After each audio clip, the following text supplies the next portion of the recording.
Araw-araw na mga salita ng Diyos. Kung ang mga tao ay mananatili sa kapanahunan ng biyaya, sa gayon sila kailanman ay hindi magiging malaya mula sa kanilang masamang disposisyon, lalong hindi ang makilala ang likas na disposisyon ng Diyos. Kung ang mga tao ay palaging namumuhay sa gitna ng kasaganaan ng biyaya, subalit wala ang daan ng buhay na nagpapahintulot sa kanila na kilalanin ang Diyos at bigyang kasiyahan ang Diyos, sa gayon hindi nila kailanman tunay na matatamo siya, bagaman sila ay naniniwala sa Kanya. Anong kaawa-awang anyo ng paniniwala iyon? Kapag natapos mong basahin ang aklat na ito, kapag naranasan mo ang bawat hakbang ng gawain ng Diyos na nagkatawang tao sa kapanahunan ng kaharian, mararamdaman mo na ang pag-asa ng maraming mga taon ay sa wakas na isakatuparan na. Mararamdaman mo na ngayon mo lamang tunay na nakita ang Diyos ng harap-harapan. Ngayon mo lamang natitigan ang mukha ng Diyos, narinig ang personal na pagbigkas ng Diyos, pinahalagahan ang karunungan ng gawain ng Diyos, at tunay na nadama kung gaano katotoo at kamakapangyarihan ang Diyos. Madarama mo na nakamtan mo ang maraming mga bagay na hindi nakita ni naangkin ng mga tao ng nakaraang mga panahon. Sa panahong ito, malinaw mong makikita kung ano ang maniwala sa Diyos at kung ano ang sumunod sa puso ng Diyos. Mangyari pa kung kakapitan mo ang mga pananaw ng nakaraan at hindi tatanggapin o tatanggihan ang katunayan ng ikalawang pagkakatawang tao ng Diyos. Sa gayon, ikaw ay mananatiling walang dala at walang nakamtan, at sa kahuli-hulihan ay magkakasala ng pagsalungat sa Diyos. Yaong mga sumusunod sa katotohanan at nagpapasailalim sa gawain ng Diyos ay darating sa ilalim ng pangalan ng ikalawang nagkatawang taong Diyos, ang makapangyarihan sa lahat. Makakatanggap sila ng personal na paggabay ng Diyos at makakamit ang mas higit at mas mataas na katotohanan at matatanggap ang tunay na pantaong buhay.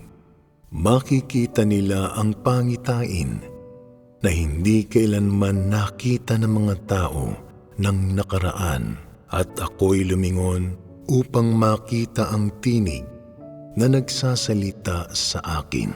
At nang ako'y lumingon, ay nakita ko ang 7 kandilerong ginto, at sa gitna ng mga kandilero ay may isang katulad ng isang anak ng tao na may suot na damit hanggang sa paa at may bigkis ang dibdib na isang pamigkis na ginto. At ang kanyang ulo at ang kaniyang buhok ay mapuputing gaya ng balahibong maputi ng tupa, gaya ng niebe, at ang kaniyang mga mata ay gaya ng ningas ng apoy, at ang kaniyang mga paa ay katulad ng tansong binuli na gaya ng dinalisay sa isang lutuang bakal, at ang kaniyang tinig ay gaya ng lagaslas ng maraming tubig.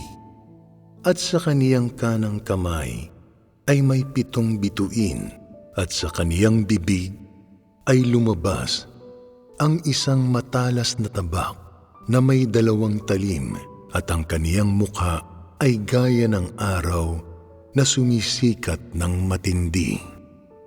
Pahayag, Kapitulo 1, versikulo 12 hanggang 16. Ang pangitaing ito ay ang pagpapahayag ng buong disposisyon ng Diyos at ang ganoong pagpapahayag ng kanyang buong disposisyon ay pagpapahayag din ng gawain ng Diyos nang siya ay naging katawang tao sa panahong ito.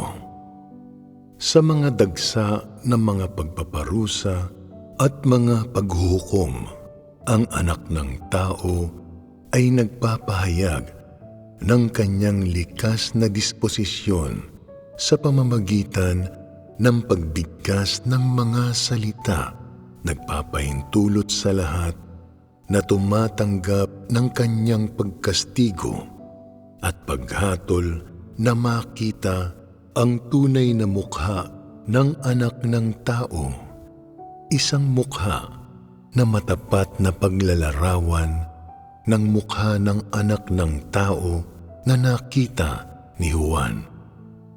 Ang tunay na mukha ng Diyos ay hindi maaaring ganap na mabigkas ng maliwanag gamit ang mga salita ng tao.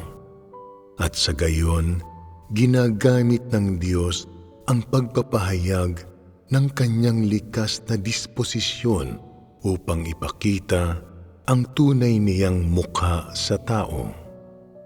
Na ang ibig sabihin na ang lahat ng nakaranas sa likas na disposisyon ng anak ng tao ay nakakita sa tunay na mukha ng anak ng tao, pagkat ang Diyos ay masyadong dakila at hindi maaaring ganap na mabigkas ng maliwanag gamit ang mga salita ng tao.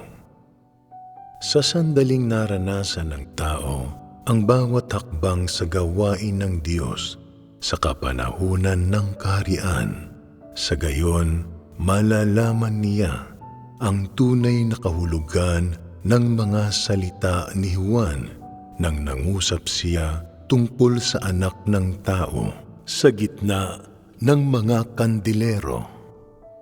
At ang kaniyang ulo at ang kaniyang buhok ay mapuputing gaya ng balahibong maputi ng tupa, gaya ng niebe, at ang kaniyang mga mata ay gaya ng ningas ng apoy, at ang kaniyang mga paa ay katulad ng tansong binuli, na gaya ng dinalisay sa isang lutuang bakal, at ang kaniyang tinig ay gaya ng lagaslas ng maraming tubig.